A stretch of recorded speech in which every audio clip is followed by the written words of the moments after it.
வணக்கம் and welcome to celebrate life styles. எல்லாரும் எப்படி இருக்கிறீங்க? நான் ரொம்ப நல்லா இருக்கிறேங்க. நீங்கள் எல்லாருமே ரொம்ப நல்லா இருப்பீங்க அப்படின்னு நம்புகிறேன். இன்றைக்கி நம்ம பார்க்க போகிறது ஒரு 2-in-1 vlog. அதாவது ஒரே vlogல 2 டெஸ்டினேஷன்ஸ் பார்க்க போகிறோம். இது என்ன அப்படின்னா, மைசூரில் இருக்கிற ஸ்ரீரங்கப்பட்டினத்தில் இருக்கிற திப்பு சுல்தானோட ஃபோர்ட், அதாவது கோட்டை, மற்றும் அவருடைய சம்மர் பேலஸ், அதாவது வெயில் காலத்தில் வந்து அவர் தங்கி ஓய்வெடுக்கிறதுக்கான ஒரு அரண்மனை. இந்த ரெண்டுமே தான் நம்ம பார்க்க போகிறோம். இது ரெண்டுமே வந்து ஏன் ஒரே விலாகில் அப்படின்னா, இந்த பேலஸ்குள்ளே வந்து நம்ம ஃபோட்டோஸ் அண்ட் வீடியோஸ் எடுக்கிறதுக்கு அலௌட் இல்லை. ஸோ அதனால் ஃபுட்டேஜ் இல்லை, அது ஒரு ரீசன். இன்னொன்று, இது ரெண்டுமே பக்கத்தில் இருக்குது. அண்ட் இது ரெண்டுமே நீங்கள் ஒரே நாளில் பார்க்க வேண்டிய இடங்கள். அண்ட் நீங்கள் வந்து இந்த திப்பு சுல்தானுடைய சம்மர் பேலஸில் இருக்கிற ஃபோட்டோஸில் இப்போ நீங்கள் பார்த்துட்ருக்கீங்க இல்லையா, இந்த கோட்டை வந்து அந்த காலத்தில் எப்படி இருந்தது அப்படிங்கிறதுக்கான புகைப்படங்களும் ஃபோட்டோஸும் வந்து வைக்கப்பட்டிருக்கு. இப்போ நீங்கள் பார்த்துட்ருக்கிறது திப்பு சுல்தானுடைய கோட்டை தான். இது வந்து 1454வது வருஷம், அதாவது 1454 அந்த வருஷத்தில் வந்து கட்டப்பட்டிருக்குது. திம்மண்ண நாயக்கர் அப்படிங்கிறவர் வந்து இந்த கோட்டை வந்து கட்டியிருக்கிறாரு. இந்த கோட்டை வந்து மன்னர் ஹைதர் அலி மற்றும் மன்னர் திப்பு சுல்தான் இவங்க 2 பேரால் மாற்றி அமைக்கப்பட்டு 18th செஞ்சுரியில் 18வது நூற்றாண்டோட பிற்பகுதியில் பிரெஞ்சு கட்டிடக் கலைஞர்களோட உதவியோட முழுமையாக பலப்படுத்தப்பட்டிருக்குது. இந்த ஃபோர்ட் இருக்கு இல்லையா, இது வந்து ஈஸ்ட் இந்தியன் கம்பெனி, கிழக்கிந்திய கம்பெனியோட தொடர்புடைய பிரிட்டிஷ் படையெடுப்பாளர்களிடமிருந்து அதை பாதுகாக்கிறதுக்காக மன்னர் திப்பு சுல்தான் வந்து விரும்பினார். ஸோ அதனால தான் பார்த்திங்கன்னா இதோட 3 பக்கமே வந்து ஆறுகள் இருக்கும். ஆக்சுவலாக இந்த கோட்டை வந்து நம்ம ராஜஸ்தான் ஜெய்ப்பூர்லலாம் இருக்கிற மாதிரி அவ்வளோ பெரிய கோட்டை இல்லை. அதெல்லாம் வந்து நம்ம வெளியில் பார்க்குறப்ப ஒன்றுமே இல்லாத மாதிரி இருக்கும். உள்ளே போக போக போய்கிட்டே இருக்கும். அப்படி அவ்வளோ பிரம்மாண்டமாலாம் இல்லை. ஆனால் எதிரிகள்கிட்டேருந்து தங்களை பாதுகாத்துக்கிறதுக்கு எந்த அளவுக்கு தேவையோ அந்த அளவுக்கு போதுமான வசதிகள் அந்த மாதிரி இப்போ நீங்கள் மேலே பார்க்குறீங்க இல்லையா, அந்த பீரங்கி இதெல்லாமே வந்து வைக்கப்பட்டிருக்கு. இப்போ நீங்கள் பார்த்துட்ருக்கிற இந்த கோட்டை சுவர்கள் மேலே ஏறி பார்க்குற மாதிரி ஒரு வியூ பாயிண்ட் இருக்குது. அதாவது இந்த கோட்டைக்கு மேலே நின்று பார்த்தாங்கன்னா எதிரிகள் தூரத்தில் வர்றதே தெரிகிற அளவுக்கு வந்து ஏற்பாடு செய்யப்பட்டிருக்கு. இப்போ நீங்கள் பார்க்குறீங்க இல்லையா, இதே வழியில் நடந்து இப்படி போனால் மேலே வந்து போகிறதுக்கான வழி இருக்குது. இது ஃபுல்லாக நான் வந்து உங்களுக்கு ஒரு வாட்டி இப்போ காமிச்சிட்ருக்கேன். இந்த கோட்டை சுவர்கள் எல்லாமே வந்து கருங்கல்லால் இப்படி கட்டப்பட்டிருக்கு. இதெல்லாமே வந்து ரொம்ப ரொம்ப ஸ்ட்ராங்காக இருக்குங்க. இவ்வளோ வருஷம் கழிச்சும் இதெல்லாம் ரொம்ப ஸ்ட்ராங்காக இருக்குதுன்னு சொல்லலாம். ஆக்சுவலாக 1799வது வருஷத்தில் 1799 ஆங்கிலேயர்கள் இதை கைப்பற்றினப்போ இடிக்கப்பட்டுச்சான் இதுக்குள்ளே இருந்த லால்மஹால் மற்றும் மன்னர் திப்பு சுல்தானோட அரண்மனை. அது ரெண்டுமே இதுக்குள்ளே இருந்திருக்கு. இது ரெண்டுமே வந்து இடிச்சிருக்கிறாங்க. இது தவிர 7 கடைகளும் 2 நிலவறைகளும் கூட இருந்துச்சாங்க. இப்போ வந்து இதுக்குள்ளே மாஸ்க் ஒன்றும் இருக்குது. அதே சமயத்தில் பக்கத்துலேயே வந்து உள்ளவே வந்து ஒரு கோவிலும் இருக்குது. அது ரெண்டுமே கூட நான் உங்களுக்கு காமிச்சிருப்பேன் பாருங்கள். இப்போ இது பயன்பாட்டில் இருக்கிற மாதிரி தெரியல. டூரிஸ்ட் மட்டும் வந்து விசிட் பண்ணுறாங்க. ஆனால் உள்ளே வந்து மாஸ்க்கும் இருக்குது அண்ட் ஒரு கோவிலும் இருக்குது. இது தவிர எதிரிகள் வந்து உள்ளுக்குள்ளே வந்துட்டாங்க. ஆனால் இவங்கெல்லாம் வந்து சண்டை போட்டு அவங்கள வந்து ஒரு வழி பண்ணிட்டாங்க அப்படின்னா அவங்கள எப்படி சும்மா விடுறது, அடைச்சி வைக்க வேணாமா? ஸோ அதுக்கான ஒரு ப்ரிசனுமே கூட இங்கே உள்ளவே இருக்குங்க. இது தவிர ஒரு கிரவுண்டில் நம்ம இந்த நாடகம்லாம் பார்ப்போம்ல, அந்த மாதிரியான ஒரு ஸ்டேடியம்னு சொல்ல முடியாது, ஒரு ஸ்டேஜ்னு சொல்ல முடியாது. அது ஒரு ஸ்டேடியத்துக்கு நடுவில் ஒரு ஸ்டேஜ் இருந்தால் எப்படி இருக்குமோ அந்த மாதிரியான ஒரு பெவிலியன் மாதிரியான ஒரு அமைப்பும் இருக்குது. இது வந்து அந்த கோட்டையிலேருந்து நம்ம வெளியில் வந்தால் சுற்றிலும் இதே மாதிரி இருக்குங்க. இந்த மாதிரி ஒரு வாயில் கதவு இருக்கு இல்லையா, அதுக்குள்ளே தான் நம்ம வந்து இவ்வளோ நேரம் பார்த்துட்டு இருந்தோம். அதை தாண்டி தான் இப்போ வந்து நம்ம வந்திருக்கோம்.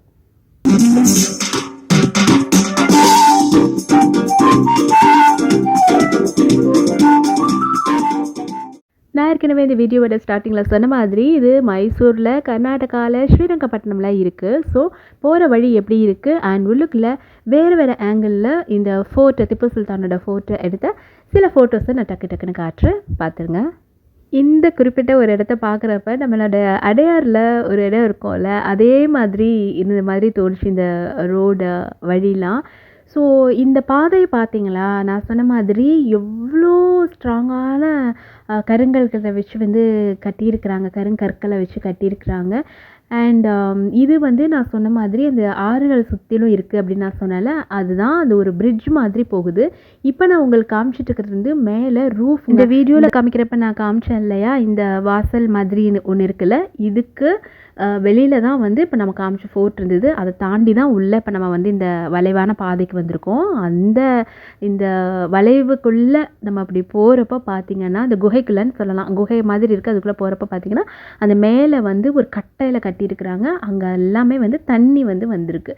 ஸோ இது வந்து நான் அந்த ஃபோர்ட்டுக்குள்ளே இருக்கிற அந்த ப்ரிசன் காமிச்சிருக்கிறேன். அண்ட் மேலே ஏறி போகிறதுக்கு ஒரு வழி இருக்குது பார்த்தீங்களா, க்ரீன் கலரில் ஒரு பாத் மாதிரி இருக்குல்ல, அது மேலே வந்து நீங்கள் ஏறலாம். அங்கேயும் வந்து பார்த்திங்கன்னா உங்களுக்கு பீரங்கி வச்சுருக்காங்க. அதாவது அந்த ஸ்பாட்டில் இருந்தும் குறிப்பாத்து சுடுற மாதிரியான ஒரு வசதி, ஒரு ஏற்பாடு வந்து செஞ்சுருக்கிறாங்க. அது வந்து நம்ம எல்லா ஃபோர்ட்லேயும் ராஜஸ்தான்லேயும் பார்க்கக்கூடிய ஒரு விஷயம் தான். இதுதான் வந்து நான் சொன்ன அந்த ஒரு ஸ்டேடியம் மாதிரி இருக்குது, இல்லைனா வந்து இந்த நாடகம்லாம் பார்க்குறதுக்கான இடம் இருக்கும்ல, அந்த மாதிரியான ஒரு ஏற்பாடு, ஒரு கன்ஸ்ட்ரக்ஷன் வந்து அங்கே பண்ணியிருக்கிறாங்க. இப்போ நீங்கள் பார்த்துட்ருக்கிறது அழகான புதுமையான மர பெஞ்ச் எங்கே இருக்குது அப்படின்னா, திப்பு சுல்தான் ஃபோர்ட்டில் இருந்து நீங்கள் அந்த திப்பு சுல்தானோட சம்மர் பேலஸ்க்கு போகிற வழியில் இருக்கிற டொட்டடாமனை அப்படிங்கிற கர்நாடகா ஸ்பெஷல் ரெஸ்டாரண்ட் தான் இப்போ நீங்கள் பார்த்துட்ருக்கீங்க. இது ஒரு வெஜிடேரியன் ரெஸ்டாரண்ட். எங்கே நீங்கள் சாப்பிட்லாம் ஸ்ரீரங்கப்பட்டினத்தில் அண்ட் மைசூரில் வந்து நீங்கள் என்னெல்லாம் ஃபுட்ஸ் ட்ரை பண்ணணும் அப்படிங்கிறது எல்லாமே உங்களுக்கு மைசூர் பிளேலிஸ்ட்டில் இருக்குது. இப்போ நீங்கள் பார்த்துட்ருக்கீங்களே அந்த மாதிரியான ஆம்பியன்ஸ் வந்து அங்கே ரொம்ப அழகாக இருக்கும். ஸ்விம்மிங் பூலுக்கு மேலே, தண்ணிக்கு மேலே நடுவில் நமக்கு வந்து சாப்பிட்றதுக்கு பிளேஸ் இருக்கும். அண்ட் இப்போ நீங்கள் பார்த்துட்ருக்கிற மாதிரி படிலாம் ஏறி போனால் அங்கே வந்து ஒரு மரத்தில் கட்டியிருப்பாங்க, அந்த மாதிரியான இடம். இந்த மாதிரி உள்ளுக்குள்ளே பிரிட்ஜ், இந்த மாதிரி ரொம்ப ரொம்ப அழகாக இருக்குங்க. ஸோ நீங்கள் must try foods in Mysore and must try restaurants in Mysore. அது மட்டும் இல்லாமல் எங்கெல்லாம் பார்க்கலாம், must visit places in Mysore, இது எல்லாமே வந்து மைசூர் பிளேலிஸ்ட்டில் இருக்குது. நீங்கள் சப்போஸ் ட்ரிப் பிளான் பண்ணிங்கன்னா, குறிப்பாக தசரா டைம்லலாம் வந்து நீங்கள் அங்கே போகணும் அப்படின்னு பிளான் பண்ணிங்கன்னா என்னென்ன விஷயங்கள்லாம் நீங்கள் கவனிக்கணும், என்ன பார்க்கலாம், எந்த ஹோட்டலை பற்றியும் அண்ட் இங்கே இருக்கிற ஃபுட் ஸோ அந்த ரிவ்யூவும் நான் கொடுத்துருக்கேன். ஸோ நீங்கள் வந்து எப்படிலாம் மைசூர் பிளான் பண்ணுறப்ப நீங்கள் ஸ்கெடியூல் பண்ணிக்கணும் அப்படிங்கிறது நீங்கள் இந்த வீடியோஸ் பார்த்து தெரிஞ்சுக்கலாம். அண்ட் உங்களோட ஃப்ரெண்ட்ஸ் அண்ட் ரிலேட்டிவ்ஸ் யாராவது போகிறாங்க அங்கே அப்படின்னா மைசூருக்கு அங்கே போகிறதுக்கு முன்னாடி இந்த பிளேலிஸ்ட்டை வந்து பார்த்துட்டு அதுக்கேற்ற மாதிரி அவங்கள ஸ்கெடியூல் பண்ணிக்க சொல்லுங்கள். ஓகே, இப்போ வந்து நம்ம அடுத்த டெஸ்டினேஷன் போயிடலாமா? அடுத்த டெஸ்டினேஷன் நான் ஏற்கனவே சொன்ன மாதிரி நீங்கள் இப்போ பார்க்க போகிறது திப்பு சுல்தானுடைய சம்மர் பேலஸ். இது டொட்டடாமனையில் இந்த மாதிரி நிறைய அந்த ஹோட்டலை சுற்றி பாக்கு மரம் இருக்குது அண்ட் அந்த கரும்பு தோட்டம் அந்த மாதிரிலாம் இருக்குதுன்னு நான் சொன்னேன் இல்லையா, இதே மாதிரி தான் நீங்கள் அந்த இதை ரீச் பண்ணுற வரைக்கும், லைக் நீங்கள் வந்து திப்பு சுல்தானுடைய ஃபோர்ட்லேருந்து இப்போ நீங்கள் பார்த்துட்ருக்கிற இந்த சம்மர் பேலஸை ரீச் பண்ணுற வரைக்குமே வழி இருக்கும். அப்படி தான் வந்து ரொம்ப அழகாக இருக்கும். ஏன்னா கர்நாடகா வந்து ரொம்ப ரொம்ப செழிப்பான ஒரு ஊர் அப்படின்றதுனால. ஸோ இதில் வந்து பார்த்திங்கன்னா நம்ம டெல்லியில் நிறையா இடங்கள் பார்த்தப்ப டெல்லி பிளேலிஸ்ட் செக் பண்ணிக்கோங்க. அதில் வந்து பர்ஷியன் கார்டன் பார்த்துருப்போம் இல்லையா, பர்ஷியன் கார்டன்ஸில் வந்து அங்கே இந்த அளவுக்கு பூக்கள் இல்லை. ஆனால் இங்கே வந்து மேபி கிளைமேட் அந்த சில்னஸும் வெயிலும் கரெக்டாக இருக்கிறதுனாலையோ என்னவோ தெரியல, ரொம்ப ரொம்ப அழகாக இந்த கார்டன் வந்து மெயின்டைன் பண்ணியிருந்தாங்க. அந்த புல்வெளி ஆகட்டும், அங்கே இருந்த ஃப்ளவர்ஸ் எல்லாமே வந்து அவ்வளோ ஃப்ரெஷ்ஷாக பியூட்டிஃபுல்லாக இருந்ததுங்க.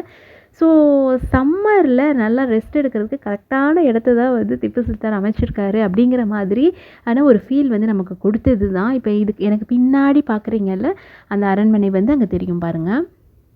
இந்த பேலஸ்குள்ளே என்னெல்லாம் வச்சுருக்காங்கன்னா, திப்பு சுல்தான் அணிந்திருந்த ட்ரெஸ், அது மாதிரி நிறைய ஃபோட்டோஸ் வந்து அங்கே வந்து வச்சுருக்குறாங்க. இந்த வேனிஷிங் பாயிண்ட் வந்து பார்த்தீங்களா எவ்வளோ அழகாக இருக்குது அப்படின்னு சொல்லிட்டு, இந்த பெர்ஸ்பெக்டிவ் அண்ட் வேனிஷிங் பாயிண்ட் எப்படி ஆக்ராவில் தாஜ்மஹாலெல்லாம் இருக்குமோ அதே மாதிரி தான் வந்து இங்கேயும் இருந்தது. இப்போ எனக்கு பின்னாடி இருக்குது பார்த்திங்களா, அது வந்து பீரங்கிக்குள்ளே போடுற அந்த குண்டுலாம் இருக்குல்ல, அது வந்து அங்கே வச்சுருந்தாங்க. அண்ட் இந்த பேலஸ்குள்ளே வந்து நீங்கள் போய் பார்க்குறப்ப அந்த கன்ஸ்ட்ரக்ஷன் வந்து வேறு லெவலுங்க. இந்த எங்கே கிட்டத்தட்ட எப்படி சொல்லலாம், கிட்டத்தட்ட வந்து டெல்லி ரெட் ஃபோர்ட்டில் வந்து நான் உங்களுக்கு காமிச்சேன்னா இந்த பால்கனிஸ்லாம் இருக்கும் பார்த்திங்களா, அதெல்லாமே வந்து ரொம்ப பியூட்டிஃபுல்லாக இருந்தது. ரொம்ப ரொம்ப இன்ட்ரிகேட் ஒர்க்ஸ் வந்து பண்ணியிருந்தாங்க. கண்டிப்பாக இந்த கன்ஸ்ட்ரக்ஷன் வந்து நீங்கள் பார்த்தே ஆகணும். அண்ட் இப்போ வந்து நீங்கள் பார்த்துட்ருக்கிறது தான் வந்து என்ட்ரன்ஸ். ஆக்சுவலாக இன்னொரு முக்கியமான விஷயம், இங்கே வந்து நீங்கள் கேஷ் கொடுத்து டிக்கெட் வாங்க முடியாது, ஆன்லைனில் மட்டும்தான் அங்கே போய் நீங்கள் வாங்க முடியும். அந்த கார்டன்லாம் வந்து எவ்வளோ அழகாக அப்போ வந்து மெயின்டைன் பண்ணியிருக்கிறாங்க, எவ்வளோ அழகாக வடிவமைச்சிருக்கிறாங்க அப்படிங்கிறது வந்து நீங்கள் அங்கே ஃபுல்லாக பார்க்குறப்ப தெரியும். ரொம்ப ரொம்ப பெரிய பிளேஸுங்க. நிறையா இப்போ நான் காமிக்கிற இந்த ஃப்ளவர் கார்டன் வந்து ஜஸ்ட் உள்ளே இருக்கிற கொஞ்சோண்டு ஒரு பகுதி தான். இது ரைட் அண்ட் லெஃப்ட்டில் வந்து பார்த்திங்கன்னா நிறைய லான் இருக்கும். அண்ட் அதே மாதிரி நிறைய பெரிய பெரிய மரங்கள்லாம் வந்து அந்த காலத்தில் அவங்க வச்ச மரங்கள்ல இருந்து இன்னும் இருக்கும். ஸோ கண்டிப்பாக இது நீங்கள் பார்க்க வேண்டிய ஒரு இடம்.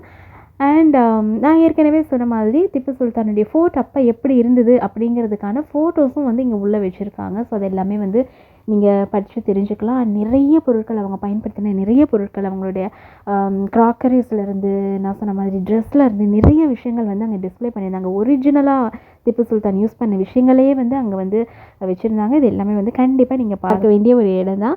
இந்த வீடியோ உங்களுக்கு பிடிச்சிருக்கும் அப்படின்னு நம்புகிறேன். இன்னொரு இன்ட்ரெஸ்டிங்கான வித்தியாசமான யூஸ்ஃபுல்லான வீடியோவில் உங்களை மீண்டும் சந்திக்கிறேன். அது இன்னொரு முக்கியமான விஷயம், இந்த லொக்கேஷனில் எடுத்த நிறைய ஃபோட்டோஸ் அண்ட் வீடியோஸ் ஷார்ட்ஸாக அப்லோட் பண்ணியிருக்கிறேன். பார்க்கலன்னா இந்த ஷார்ட்ஸ் வந்து செக் பண்ணி பாருங்கள். Tata bye bye, see you, take care.